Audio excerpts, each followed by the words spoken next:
Chaos in the Kremlin.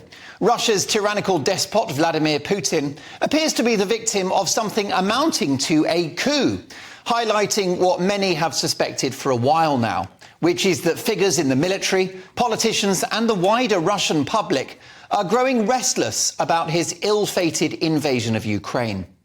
The problem for this pint-sized dictator is he thought the Ukrainian offensive would be done in days. But here we are, more than a year on, with deaths on both sides, a disaffected Russian military, many of whom have absconded, and a country in Russia, notwithstanding its generous income from oil and gas, still paying a mighty economic and diplomatic price for the war.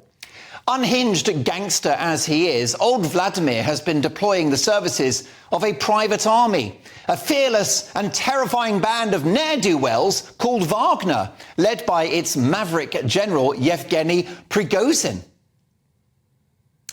Putin's one-time right-hand man has launched an astonishing armed insurrection on Russian military forces, seeking to topple their leadership altogether. Not a direct assault on Putin as such, but hardly ideal for the Kremlin or Mad Vlad himself, who is, of course, commander-in-chief of Russian forces. At best, it's a local scuffle, but at worst, it's an outright coup. Now, the bottom line is that we're hearing from Wagner that they are in retreat. Some kind of delicate deal has been broken with Putin, but the damage is done and blood has been drawn. However this pans out, it's got to be good news for Ukraine and therefore the world. This conflict has been a humanitarian disaster, has seen eye-watering loss of life, and on the part of Russia, multiple war crimes. It has impacted food prices around the world, given the amount of wheat, grains and vegetable oil Ukraine export. And of course, disruption to the global supply of oil and gas and the very necessary embargo on Russian energy. All of this means that here in Britain, we're still paying through the roof for our energy bills. Post-pandemic and following the madness of money printing in the West to stop that virus, a squeeze on energy supplies, further stoking inflation, was the last thing we needed.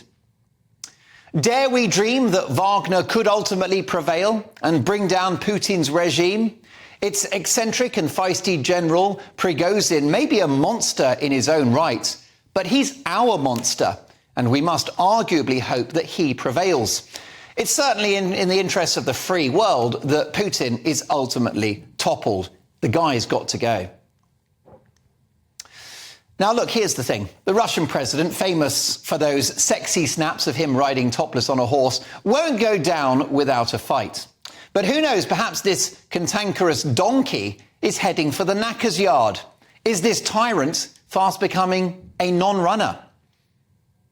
With trouble from military operatives on his own side, the fragile Russian consensus is beginning to crumble. Things are looking bad for sad, mad Vlad.